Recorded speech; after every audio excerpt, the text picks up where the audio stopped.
Back to clean news UP. चलिए देखते हैं उत्तर प्रदेश की 25 फटाफट बड़ी खबरों को। इससे पहले आप न्यूज को कहां से देख रहे हैं हमें कमेंट में बताना बिल्कुल ना भूलें। साथ ही हमारे फेसबुक पेज को भी फॉलो करें। फेसबुक पेज का लिंक डिस्क्रिप्शन में दिया गया है। योगी सरकार का काशी की जनता को तोहफा, पहली बार बनारस के 2 लाख घरों में शुद्ध गंगा जल की सप्लाई। योगी सरकार ने काशी की जनता को बड़ा तोहफा दिया है। बनारस की एक बड़ी आबादी को अब गंगा का शुद्ध जल पीने के लिए मिलने लगा। खास बात यह है कि गंगोत्री से निकलने वाले जल की तरह ही ये पानी भी पूरी तरह से स्वच्छ और निर्मल है। इसके लिए वाराणसी के जलकल परिसर में लगभग 50 लाख रुपए की लागत से पॉलीमर डोजिंग प्लांट को लगाया गया है। इसके बाद बनारस देश का पहला ऐसा शहर बन गया जहां इतने बड़े पैमाने पर गंगा की जल को गुणवत्ता के साथ घरों में सप्लाई किया जा रहा है। काउंसलिंग से छूटे विद्यार्थियों को एक और मौका, छात्रों को आज तक का समय। महात्मा गांधी काशी विद्यापीठ में स्नातक व स्नातकोत्तर कक्षाओं में काउंसलिंग से छूटे विद्यार्थियों को विश्वविद्यालय ने एक और मौका दिया। परीक्षा नियंत्रक प्रोफेसर बंशीधर पांडे ने बताया कि काउंसलिंग से छूटे अभ्यर्थी आज तक छात्र कल्याण संकाय में आवेदन जमा कर सकते हैं। अभ्यर्थियों को मेरिट के आधार पर प्रवेश दिया जाएगा। अभ्यर्थी आज शाम 5 बजे तक छात्र कल्याण संकाय में अभिषेक राय या राज नारायण शर्मा के पास अपने सभी दस्तावेज के साथ आवेदन जमा कर सकते हैं। अभ्यर्थियों को प्रवेश आवेदन की छाया प्रति, प्रवेश पत्र और प्रवेश परीक्षा का अंक पत्र जमा करना होगा। विकास की राह पर तेजी से दौड़ रहा गोरखपुर। 8 महीने में मिली 4000 करोड़ की परियोजनाएं। कभी हर क्षेत्र में उपेक्षा का शिकार रहा गोरखपुर अब विकास के पथ पर सरपट दौड़ रहा है। वर्ष 2017 में योगी आदित्यनाथ के मुख्यमंत्री बनने के बाद शुरू हुआ ये सिलसिला लगातार जारी है। वर्ष 2022 के 8 महीनों में ही इस जिले को संवारने के लिए 4000 करोड़ रुपए की परियोजनाओं की सौगात मिली। इन परियोजनाओं से महानगर में यातायात और सीवरेज के क्षेत्र में ऐतिहासिक बदलाव देखने को मिलेंगी। मुख्यमंत्री के हाथों शिलान्यास होने के बाद इनके निर्माण की प्रक्रिया शुरू हो गई है। अब एक फोन कॉल से दूर होगी आपकी समस्याएं। उत्तर प्रदेश के मुख्यमंत्री योगी आदित्यनाथ ने राज्य में कहीं से भी शिकायत दर्ज कराने के लिए 24x7 टोल फ्री हेल्पलाइन शुरू किया है। मुख्यमंत्री हेल्पलाइन नंबर 1076 के जरिए लोग मुख्यमंत्री कार्यालय तक सीधा संपर्क कर सकते हैं। इस टोल फ्री हेल्पलाइन नंबर की शुरुआत के दौरान सीएम योगी ने कहा था कि शिकायत दर्ज होने के 3-4 दिनों के भीतर कार्रवाई होगी। सीएम दफ्तर से यह सुनिश्चित किया जाएगा कि शिकायत का निवारण हो गया है या नहीं। इसके अलावा अगर कोई झूठी शिकायत करता है या हेल्पलाइन नंबर का दुरुपयोग करता है तो उसके खिलाफ सख्त कार्रवाई की जाएगी। यूपी के जिले में होगी सीएम आवास योजना की शुरुआत। अलीगढ़ जिले में मुख्यमंत्री आवास योजना की शुरुआत होगी। गरीब और दूसरों पर आश्रित दिव्यांगों को सीएम आवास योजना का लाभ देने की पहल हुई है। डीआरडीए ने योजना के तहत पहले चरण में जिले के 258 दिव्यांगों की सूची शासन को भेजी। अभी तक जिले में पीएम आवास योजना के तहत ग्रामीण इलाकों के गरीबों को पक्के मकान की सुविधा मिल रही थी। सीएम आवास योजना के तहत ग्रामीण स्तर के गरीब परिवारों को सरकार 1,20,000 रुपए मकान बनवाने को देती है। जिसके पास जमीन होती है सरकार उसे योजना का लाभ देती है। जिले में मुख्यमंत्री आवास योजना के तहत पहली बार ग्रामीण इलाकों के दिव्यांगों को आवास देने की परंपरा शुरू की गई। मछली पालने वालों के लिए खुशखबरी। बरेली में रुहेलखंड विश्वविद्यालय की शोधार्थी सुनीता गंगवार ने मछलियों को बैक्टीरिया से बचाने के लिए बैक्टीरियोफेज तैयार किया है। ये बैक्टीरियोफेज पूरी तरह से इको फ्रेंडली है और मछलियों के लिए सुरक्षा कवच का कार्य करता है। इसके इस्तेमाल से मछलियों को एंटीबायोटिक के प्रयोग से भी बचाया जा सकेगा।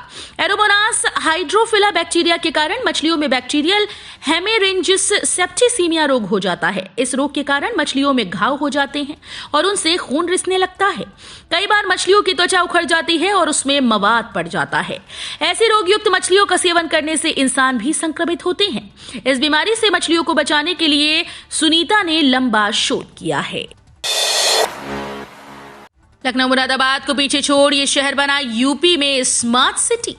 केंद्र सरकार ने देश भर की 100 स्मार्ट सिटी की रैंकिंग जारी की। उत्तर प्रदेश में बरेली 5वें स्थान पर है। देश भर में यहां 38वीं रैंक है। बरेली की रैंकिंग लखनऊ, मुरादाबाद, अलीगढ़, सहारनपुर से बेहतर है।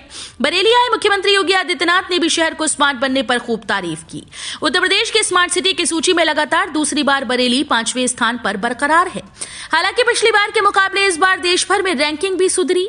पिछली बार 39वें स्थान पर था, इस बार एक पायदान ऊपर बढ़कर 38वें स्थान पर है।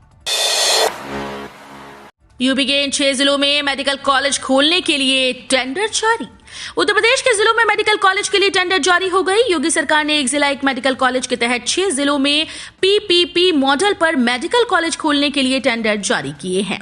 टेंडर प्रक्रिया के माध्यम से महोबा, मैनपुरी, बागपत, हमीरपुर, हाथरस और कासगंज में मेडिकल कॉलेज खोलने के लिए निवेशकों को चयनित किया जाएगा।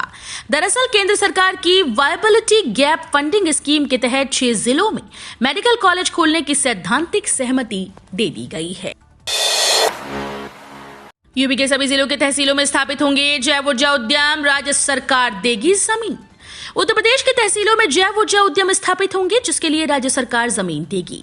ये ऊर्जा नीति के तहत राज्य के हर जिले में लगेंगे। जिले की तहसीलों में सरकार की खाली पड़ी जमीनों पर राज्य जैव ऊर्जा नीति 2022 के तहत compressed biogas plant, bio coal plant व बायोडीजल, बायोइथेनॉल प्लांट स्थापित किए जाएंगे। इसके लिए केवल ₹1 प्रति एकड़ वार्षिक टोकन लीज पर जमीन उपलब्ध कराएगी। एक चौराहे पर बहन बेटी को छेड़ा तो दूसरे चौराहे पर गोली खाएगा, अपराधियों को योगी की वार्निंग। कानपुर में प्रबुद्ध सम्मेलन में बोले मुख्यमंत्री योगी आदित्यनाथ की बहन बेटियों को छेड़ने की हिम्मत अब कोई नहीं कर सकता। इस चौराहे पर बदमाशी की तो सीसी कैमरे उसकी फोटो कैद कर लेंगे, अगले चौराहे पर पुलिस ढेर कर देगी। सीएम योगी ने कहा कि बहन बेटी को छेड़ने की कोई हिम्मत नहीं कर सकता। एक चौराहे पर छेड़छाड़ की तो दूसरे पर गोली खाएगा। उन्होंने ये भी कहा कि प्रदेश में गुंडे बदमाशों की खैर नहीं। सीएम योगी ने कहा कि कानपुर भारत के रक्षा क्षेत्र की मजबूती का आधार बन रहा है। देश का दूसरा सबसे बड़ा डिफेंस कॉरिडोर कानपुर को बना रहे हैं। कानपुर झांसी के बीच औद्योगिक विकास को देश का सबसे बड़ा लैंड बैंक बना रहे हैं। गोरखपुर के बाद जोन में अलग अलग रंग के चलेंगे ई रिक्शा। गोरखपुर शहर के जाम के मुख्य कारणों में से एक ई रिक्शा को जोनवार बांटने की तैयारी शुरू हो गई है। व्यवस्था के अनुसार 5 जोन बनाए जाएंगे और हर जोन में अलग अलग रंग के ई रिक्शा चलेंगे। मसलन रंग से पहचाना जा सकेगा कि वो किस जोन में चलने वाले ई रिक्शा हैं। ब्लड सैंपल से मोबाइल पर मिलेगी रिपोर्ट। हार्ट, किडनी, लीवर की हेल्थ रिपोर्ट अब हाथों हाथ मिलेगी। बस जांच के लिए खून की 2-3 बूंद को एक डिवाइस पर डालना होगा। 1 मिनट के बाद आपके मोबाइल पर एक मैसेज आएगा जिसमें पूरी रिपोर्ट होगी। इस डिवाइस को विकसित किया है IIT कानपुर के इनक्यूबेटर राहुल पटेल, साहिल जगनानी, अंकित चौधरी और उनकी टीम ने। यह डिवाइस न सिर्फ सस्ती है बल्कि आकार में छोटी और पोर्टेबल है, जिसे आसानी से एक स्थान से दूसरे स्थान पर ले जाया जा सकता है। नोएडा में सांस लेना खतरनाक, मुजफ्फरनगर, मेरठ में हवा बहुत खराब। कड़ाके की ठंड के बीच कूड़ा जलाने से यूपी के कई शहरों में फिर से वायु प्रदूषण बढ़ गया। तापमान में गिरावट और लकड़ी की कमी के कारण लोग कूड़ा जलाते नजर आए। यूपी की हवा स्वस्थ होने से बहुत दूर है, क्योंकि गिरते तापमान और लकड़ी की कमी के कारण कचरा जलाने की घटनाएं बढ़ रही हैं। कचरे में आमतौर पर बहुत सारा प्लास्टिक होता है जो बेंजीन जैसे हाइड्रोकार्बन छोड़ता है, जो कैंसर सहित गंभीर बीमारियों का कारण बन सकता है। वहीं इस बढ़ते प्रदूषण के कारण नोएडा की हवा गुणवत्ता खतरनाक स्तर पर है। यूपी में सबसे ज्यादा AQI नोएडा में दर्ज किया गया। सीएम योगी और ओम बिड़ला आज आएंगे गोरखपुर। गोरखपुर में महाराणा प्रताप शिक्षा परिषद के 90वें संस्थापक सप्ताह का समापन आज शनिवार को महाराणा प्रताप इंटर कॉलेज के मैदान पर धूमधाम से होगा। समारोह के मुख्य अतिथि लोकसभा अध्यक्ष ओम बिड़ला होंगे। अध्यक्षता मुख्यमंत्री और महाराणा प्रताप शिक्षा परिषद के संरक्षक योगी आदित्यनाथ करेंगे। समारोह में शामिल होने के लिए मुख्यमंत्री योगी आदित्यनाथ की शुक्रवार की शाम को और लोकसभा अध्यक्ष ओम बिड़ला के आज सुबह गोरखपुर पहुंचने की उम्मीद है।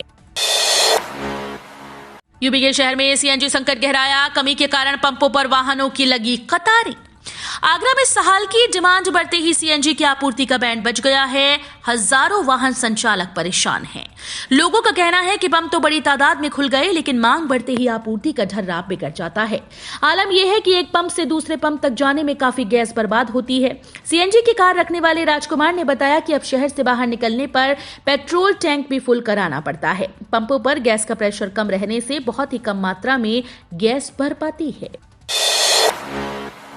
चाचा शिवपाल को जल्द रिटर्न गिफ्ट देंगे अखिलेश। मैनपुरी की जीत केवल डिंपल यादव के विशाल बहुमत से जीत भर नहीं है, इस नतीजे ने चाचा भतीजे को फिर से पूरी तरह से मिला दिया है। अखिलेश यादव जल्दी चाचा शिवपाल को रिटर्न गिफ्ट दे सकते हैं। चाचा के साथ से ही उन्होंने भाजपा की चुनौती और अपनों की मायूसी के दौर में मैनपुरी का अपने पिता द्वारा तैयार किला शानदार बहुमत से बचा लिया। ये उनकी पार्टी के लिए किसी संजीवनी से कम नहीं।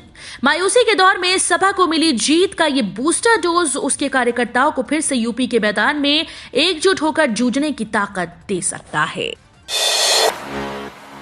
जामा मस्जिद मामले में दिल्ली और लखनऊ में पक्षकारों का होगा प्रकाशन। 3 जनवरी को है अगली सुनवाई।